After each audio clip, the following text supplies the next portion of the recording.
তো একটু গরম গরম টেস্ট করে তো দেখতে হয়। করতে করতে আমার হাত লেগে গেছে এইভাবে।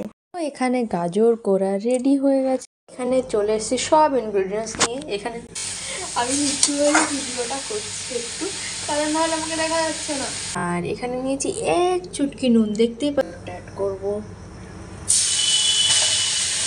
তোমরা চাইলে স্মেলের জন্য আর একটু ঘি, পুরো চুমু আছে। Good morning everyone, welcome back to my brand new blog. আজকে অনেকদিন পর আবার একটা ব্লগ নিয়ে এসেছি। ঠান্ডা ঠান্ডা পড়ে গেছে, অফকোর্স ঠান্ডা পড়েছে, একটু কিছু বানানো যাক। তাই আমি আজকে বানাচ্ছি গাজরের হালুয়া। এই যে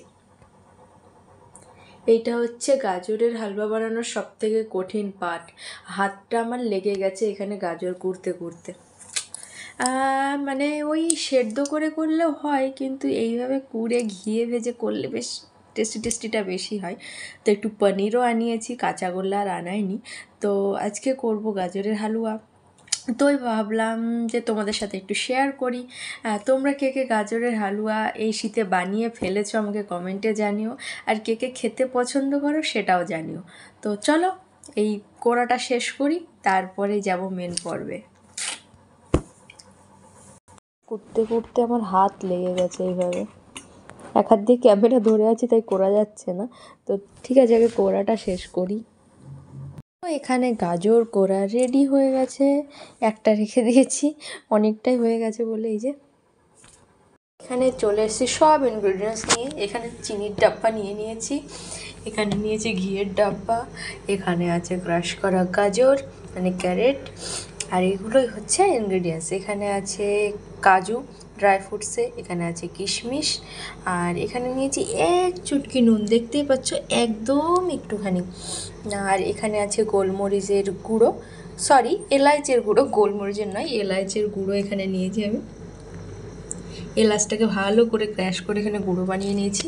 আর এইটাকে আছে পনিরটাকে আমি একদম চুরচুর করে, যে আন্ডা ভুর্জি যেরকম হয় ডিমের ভুর্জি, সেই রকম একটা ভুর্জি হাত দিয়ে বানিয়ে নেব, দিয়ে ওর ভেতরে দেব। তো চলো প্রসেসটা শুরু করা যাক, লেটস গো। গাজরটা দেখতে কি ভালো লাগছে কালারটা। তো কড়াই তো গরম হয়ে গেছে, সবার আগে দিয়ে দেব ঘি। ঘিটা একটু বেশি না দিলে হয় বলো? এলাচের যদি গুঁড়ো করা না থাকে, তোমরা এলাচের মুখটা ভেঙে ঘিয়ের উপরে আগে দিয়ে দেবে, তাহলে টেস্টটা ভালো আসবে। এবার আমি গাজরটা অ্যাড করব।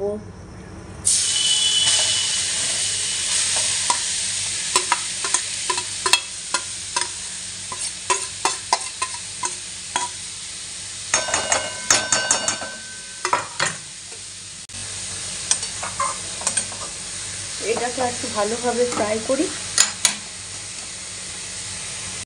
এখানে হালুয়াটা আমি বানাচ্ছি, আর এত সুন্দর গন্ধ বেরিয়েছে, আমি কিছু হয়ে দেখি সুন্দর গন্ধ বেরোচ্ছে, অসাধারণ। জানি না ক্যাপচার করতে পারছি না একসাথে, তো হালুয়াই ফাইনালি আমি নিচু হয়ে ভিডিওটা করছি একটু, কারণ নাহলে আমাকে দেখা যাচ্ছে না। যত সময় না গাজরের গন্ধটা যাচ্ছে তত সময় এটাকে আমি নাড়বো।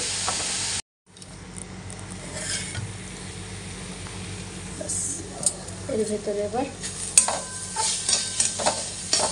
এটা যে সুন্দর গন্ধ ছাড়ছে, এর ভেতরে এবার এই যে ক্রাশ করা পনিরটা দিয়ে দেবো। তোমরা চাইলে খোয়া বা কাঁচা গোল্লাও দিতে পারো। আমার কাছে দুটোর একটা অ্যাভেলেবেল ছিল না, আপাতত পনিরটাই অ্যাভেলেবেল ছিল, তো আমি এটা দিয়েই কাজটা চালাবো আর কি।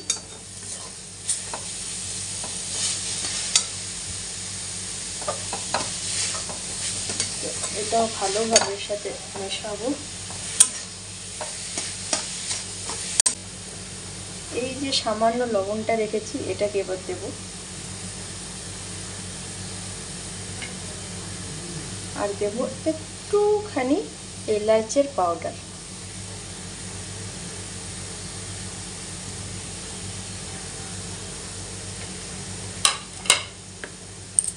আর তার সাথে দেব মেন ইনগ্রেডিয়েন্টস, ইয়ানি চিনি। খুব একটা মিষ্টি করব না, তো মোটামুটি হাফ কাপ মতো চিনি আমি অ্যাড করলাম।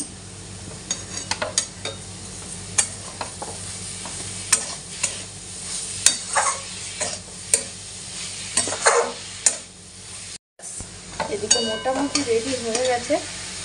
এবার অ্যাড করব অল্প করে কিশমিশ আর অল্প কয়েকটা কাজু।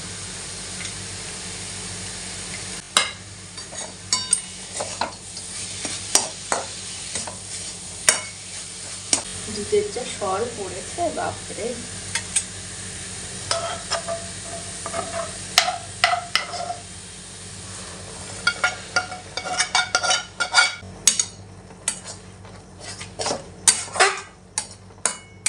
আমি একটু হালকা মিষ্টি করব, কারণ আমি একটু হালকা মিষ্টি পছন্দ করি।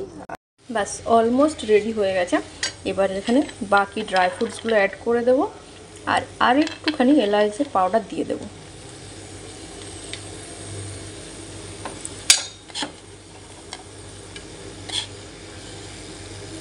সামান্য এলাচের পাউডার দিয়ে দেবো। তোমরা চাইলে স্মেলের জন্য আর একটু ঘি অ্যাড করতে পারো, কিন্তু আমি আর ঘি অ্যাড করছি না, কিন্তু প্রথমেই অনেকটা দিয়ে দিয়েছি। বাস হয়ে গেছে আমার হালুয়া রেডি গাজরের।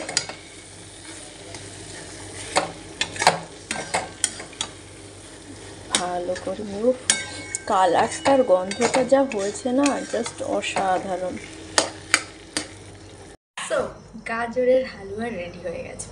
শীতকালীন প্রথম গরম শীতকালীন প্রথম গাজরের হালুয়া ধোঁয়া উঠছে, রেডি তো হয়ে গেছে। তো একটু গরম গরম টেস্ট করে তো দেখতে হয় কেমন হয়েছে, বলো। দেখো কালারটা যা লাগছে, একটু টেস্ট করা যাক।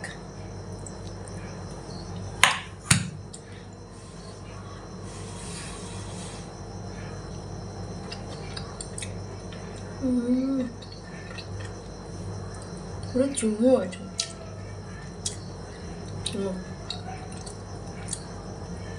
ঠিক আছে, আমার গাজরের হালুয়া তো রেডি। আর তোমরা কে কে গাজরের হালুয়া বানালে শীতে আমাকে জানিও, আর কে কে পছন্দ করো অবশ্যই জানিও। আমি বারবার এটা বলছি। টাটা, দেখা হবে পরের ব্লগে। তো সময় সকালে ভালো থেকো আর সুস্থ থেকো।